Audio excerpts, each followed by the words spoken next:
You can please, if you feel inspired today, please come up and share with others how Master's personality, you might say, his human aspect, which is very important, and has inspired you, and how his mission, his life work, which is so immense, has or touched you.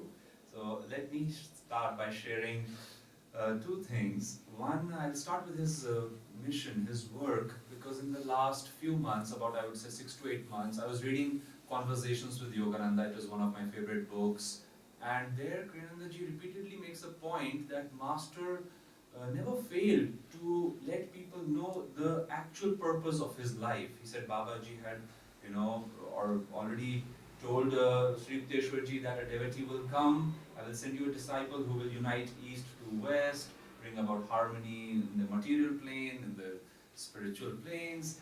But then, Lahari Mahashaya also had said what a great soul Yogananda was when he was taken even as an infant, just as an infant by his mother. And Master said that my life's purpose is to bring back the original teachings of Sanatan Dharma and the original teachings of Christianity. And I had heard this for many years, till a few months ago. I was driving and it just struck me. Also, it helps to be a teacher, because as a teacher, you're trying to bring Yoganandaji's teachings, in different levels and classes. And often we can compartmentalize that. We may think, oh, I'm teaching how to meditate. I'm teaching how to keep the body fit. I'm teaching ways to energize the body. And that is true. But suddenly it struck me in that moment, my goodness, what is Sanatan Dharma? Swamiji says Hinduism is Sanatan Dharma, but it is being called Hinduism, and he says even with Hinduism, which is so recent, people are not able to grapple with its enormity, with the diversity. And Master simply said, and in this brief life he had, he said, I came back to bring people to the understanding that everything has come out of God, everything must go back to Him. Now that is so diverse. And that made me think that yes, for a truth seeker, for a person whose soul has reached a point that they say, oh yes, I deeply long for God, it makes very normal sense to adopt Yoganandaji or any other true guru as their teacher, and then practice their teachings, feel the joy, feel the liberation. But then Master also must have come for many, many other people, because what was Sanatan Dharma? Also, maybe one thought that prompted me to think in that direction was, because our thoughts are always connected, people often lament in India that, oh, so and so person invaded our country and they destroyed this library, they destroyed that scripture, and so many, only a fraction of the Vedas are left. And that made me think how much literature there is in this country on Sanatan Dharma. And I said, if my guru really came, which I believe he did, because he came to re-establish Sanatan Dharma, that must be a very big goal. And then instantly I could see why Kriyanandaji's chief role and responsibility was to record absolutely accurately, to the best of his capacity, what Yoganandaji said, what might he have meant, how did he live with different people, what was his response to monastics, how did he respect and revere the Grahast tradition, what did he think of children's education, what did he think of politics when he went with Gandhiji, what did he, so you can see suddenly that it was not just a man, Yogananda, who was by some sheer coincidence going about meeting these great people, exchanging notes, inspiring them, blessing them. Maybe he was setting an understanding in motion that God is for everyone, God is in everyone, and if we are to be happy in this higher age, we must come to understand our spiritual potentials and then how to find them.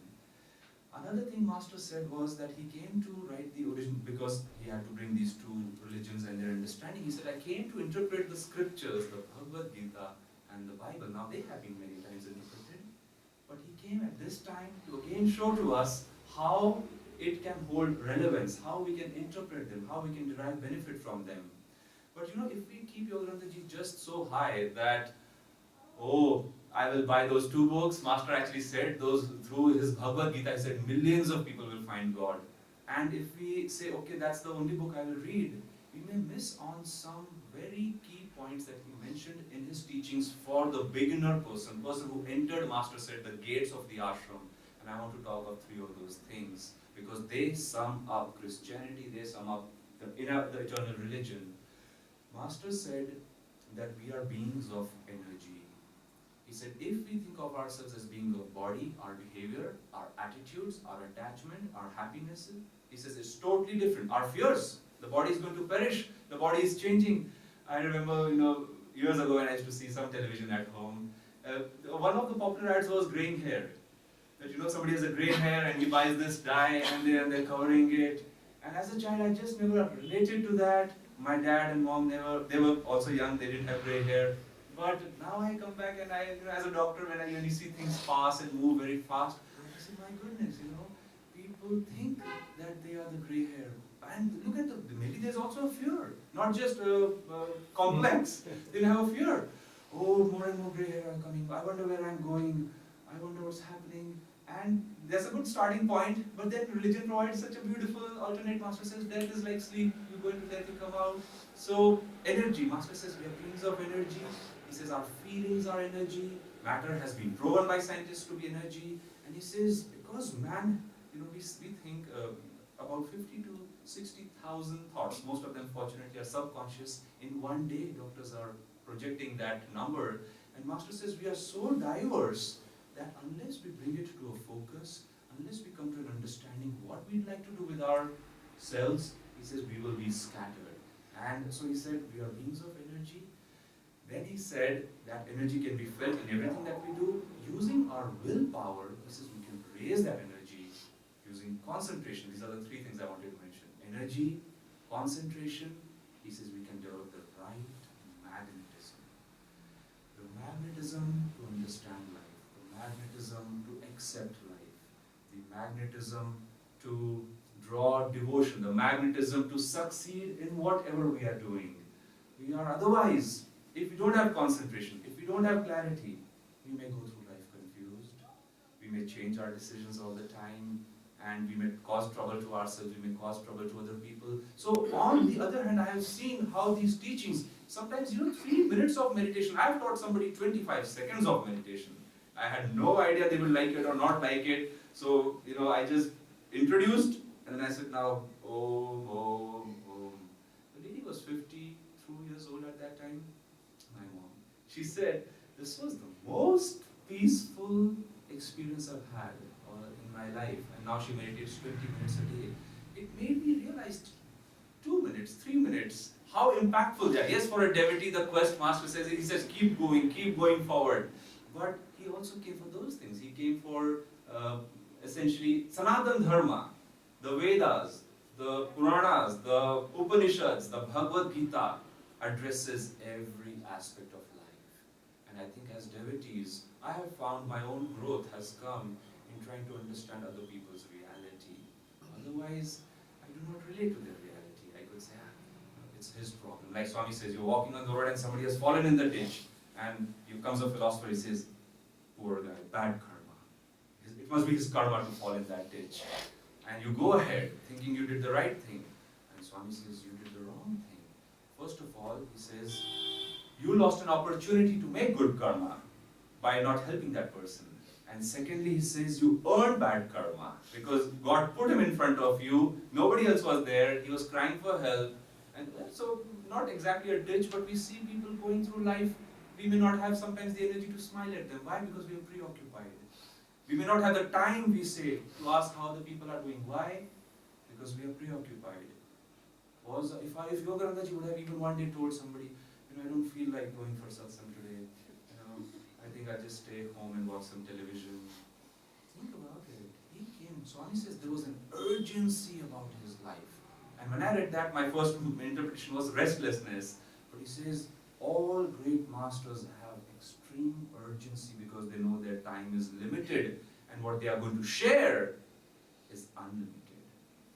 So, it's like we should glean these things. Now Master has come enough, and I also feel the spiritual path gets subtler as the yugas proceed. We didn't have, for example, Yogananda ji levitating, at least in normal public gaze and such, or doing drastic miracles, which would make Master he said, I could perform miracles all the time, but it would not draw their attention. So I want to bring back our attention to these three things of energy, and all our techniques address that: willpower, concentration, and then the magnetism that we can develop. And actually Patanjali defined that as samyama. He said when you calmly look at something, go to the heart of it, he says you become that, then it's easy for you to do it. So that is magnetism.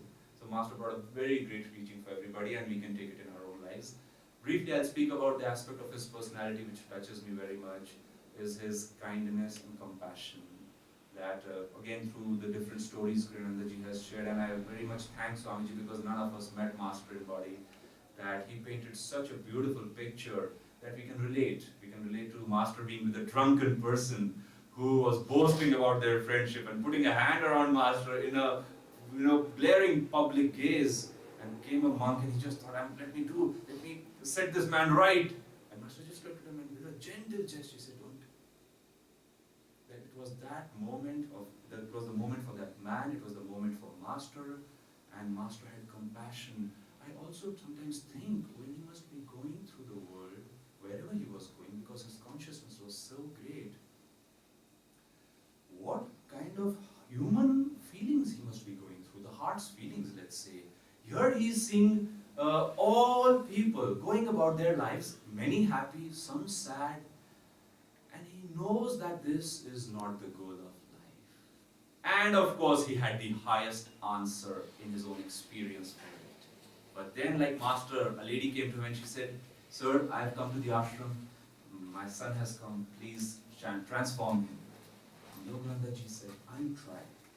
And then he would tell that boy, I forget his name, and he said, let's say he was Johnny. Johnny, can you get me a glass of water? And the boy would say, you're sitting there perfectly all right, why don't you go and get it yourself? Master would say, okay. And then another time Master would see him in the lawn and he would say, can you come here, Johnny? And he would run to his mom. He says, Mommy, that man is scolding me. That Master was trying to show his mom that, see, I'm not going to do some chamatkar on him. I'm trying to open him up the human way, the natural way, and I hope he does. In the end, I think this is the same story. He went to the market and got the boy, years later, a toy jet plane. And the boy was so happy that day. And then he went on to become a jet pilot. So Master knew, and the boy's own mother didn't know, what is the destiny, or what you might say, what is the way the life will unfold. So such compassion, such kindness. I also think that because we will watch this movie Awake, and I was not aware of the challenges. I was aware of what Swamiji had to go through, but Master also no less by any means.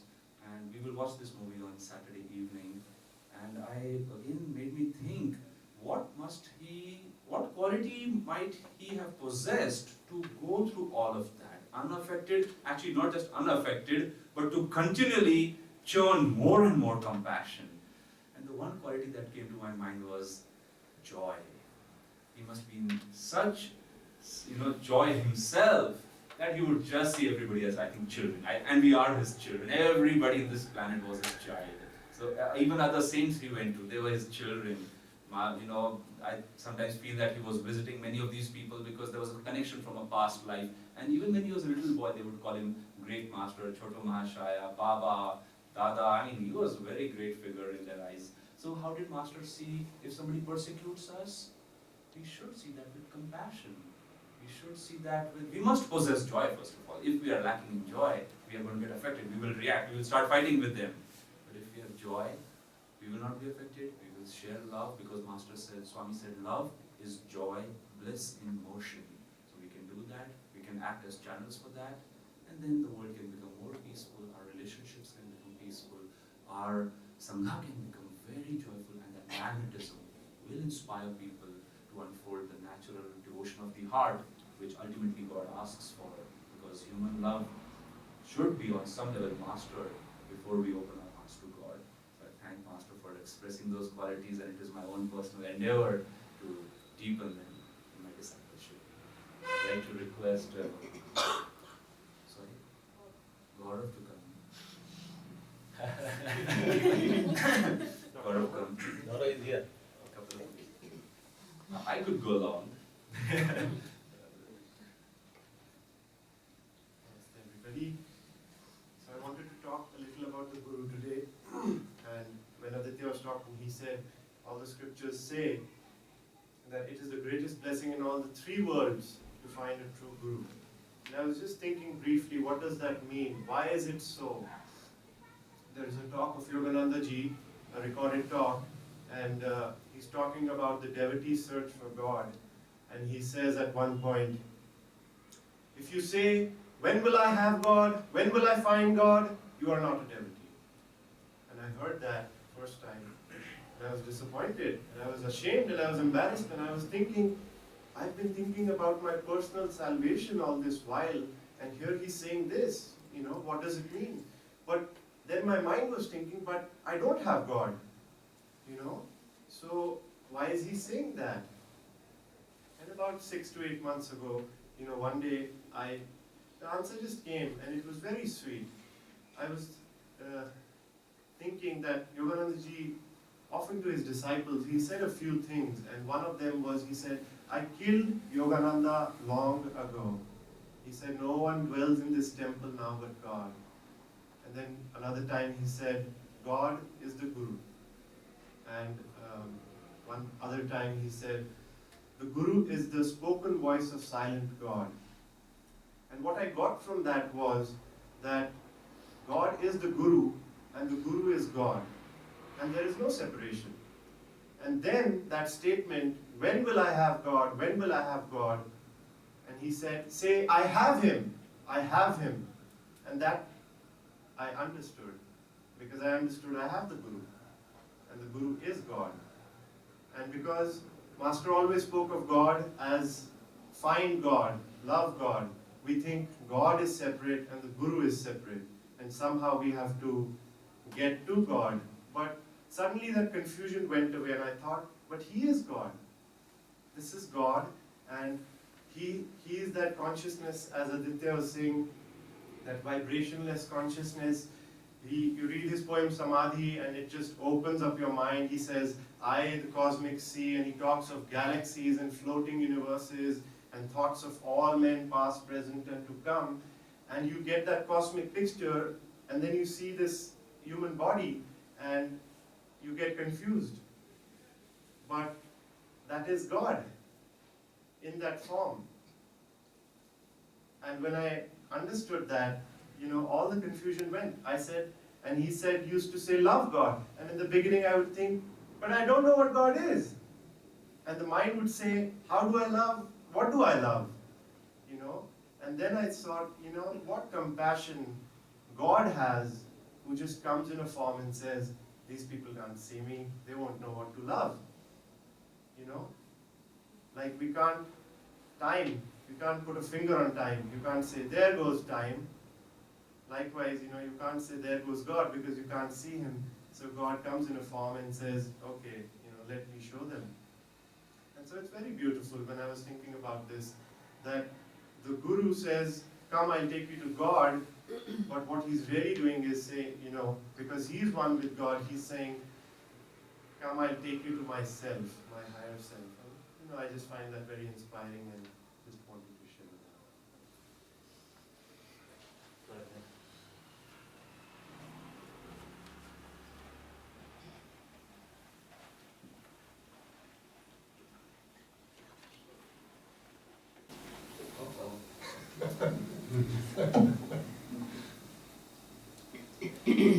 Happy Master's birthday to everybody.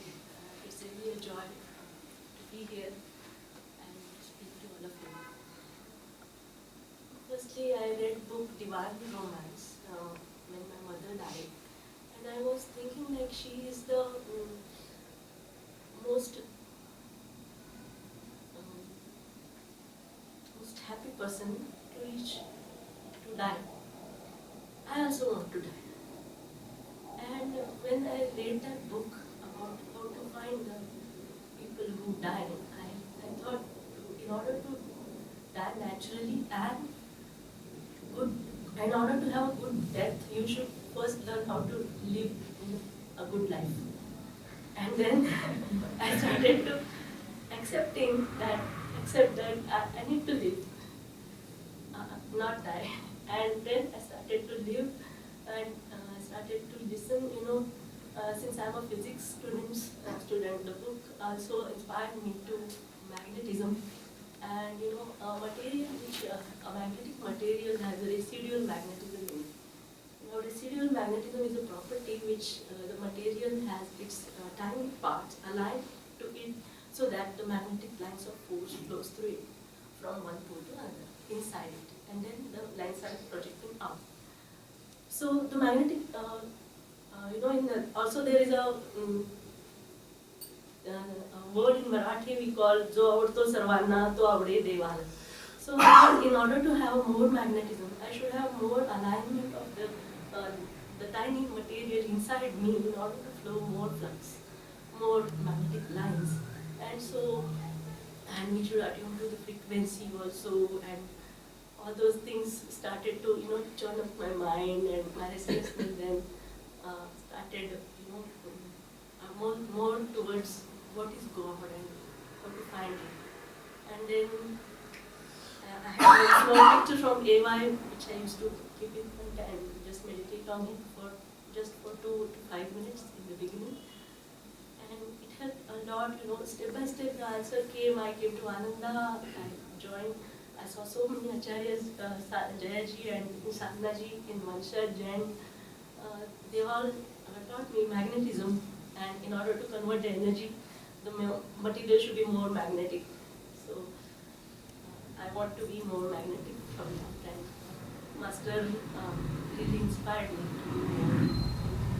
to convert energy, developing magnetism.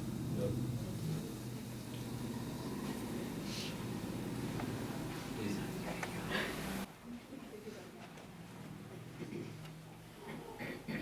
Keep this short, we're running short of time.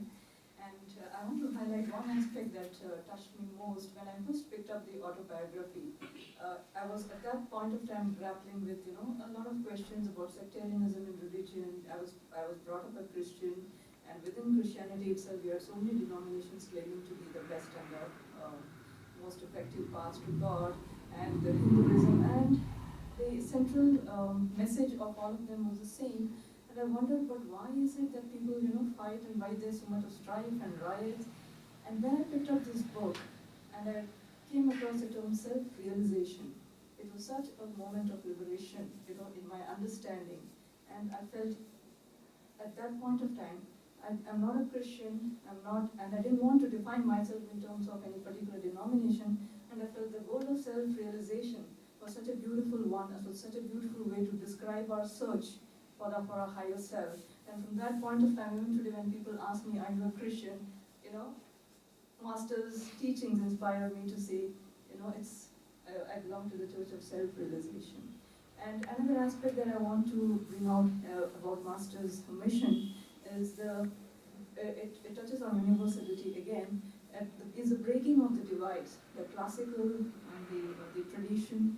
In fact, I just want to recall a story that Sri Yukteswarji shared.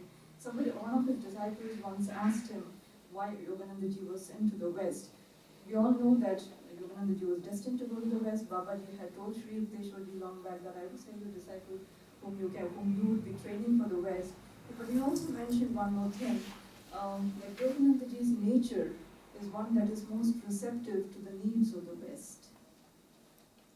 And when I look back, when we look at the duration of teachings, his sharing of teachings in the West, and people's the reviews over time, you often find that he is charged with having diluted the sacredness of the teachings because he adapted the teachings to the needs of the individuals. And that is one of the most beautiful aspects of Master's way of sharing the scriptures, the teachings with people, that he understood and realized that the high standard of our scriptures is not so much in their form or in their teachings as in the defined expression, but that it is in the spirit.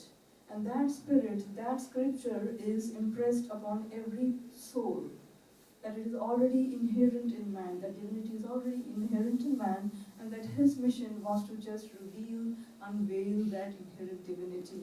And so if you will find that even in his teachings in the West, he opened up people to that inner realization that they already had within them, not through an imposition of form and teachings from the past, but a revelation of what was already inside them. And that to me is the most beautiful aspect of his teaching. Thank you.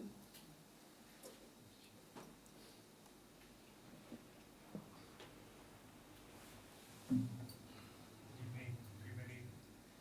I would like to touch two aspects of the personality of Yogananda ji, and one of these is that almost 10 years ago, when I was looking for the answers, and I was not getting any satisfactory answer about basic question. My position was somewhat similar to what questions Yogananda ji had in mind, like what is God?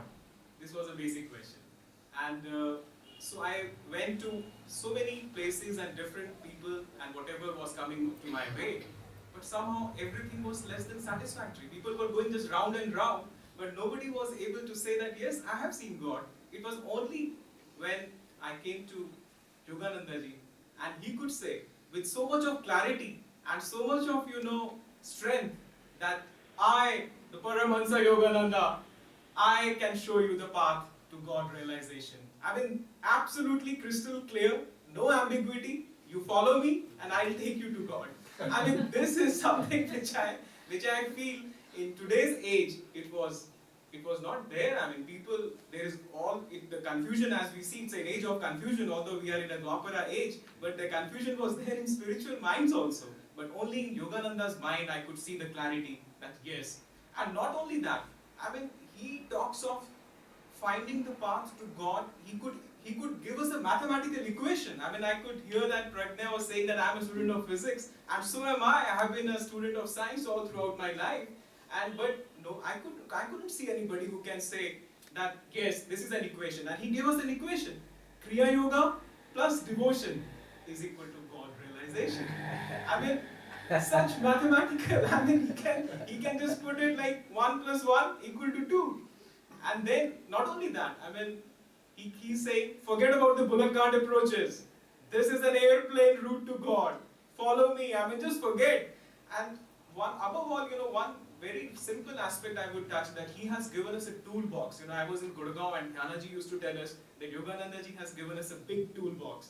He has, as Aditya ji was telling, he has given us, tools to chant. He has given us tools to energize. He has given us tools to, meditate, concentrate, diet, and so many other things.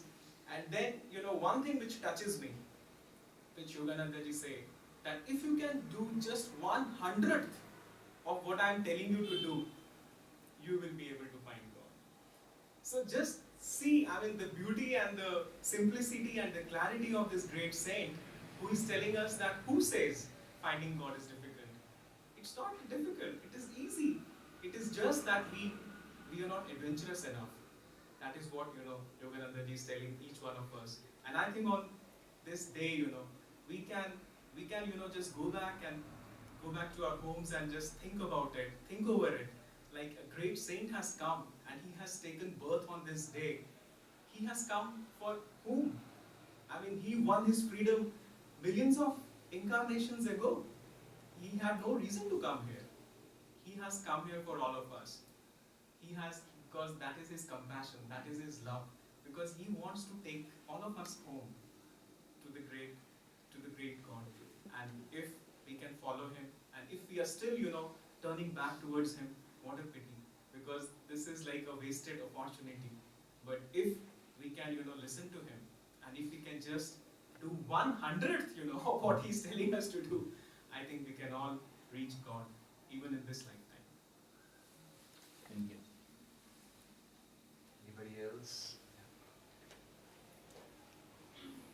The aspect of Master Paramhansa Yogananda that touches me the most is his desire to have how to live schools in today's age. And why that is inspiring to me is because I've taken a training in this system of education, and what touches me the most is that the whole concept of education is based in Swamiji's view, who Swamiji followed Master. So Swamiji, when he formulated this book called for Life, he wrote that the goal of education should be maturity.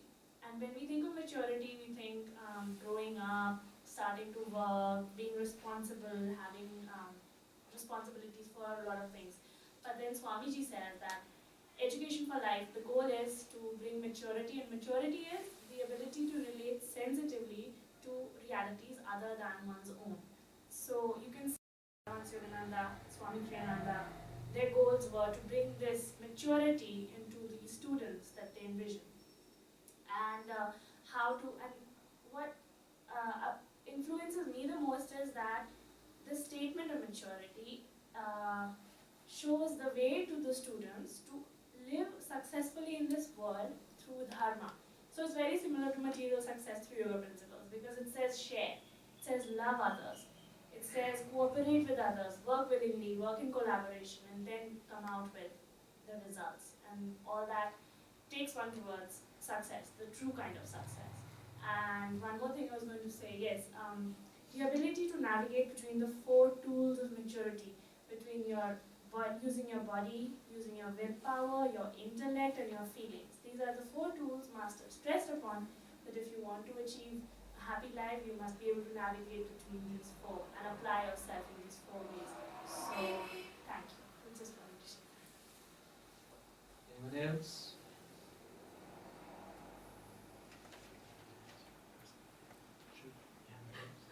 I think Aditya wanted to get up again. I'll be quick. We're going to have also, we're going to have flower ceremony.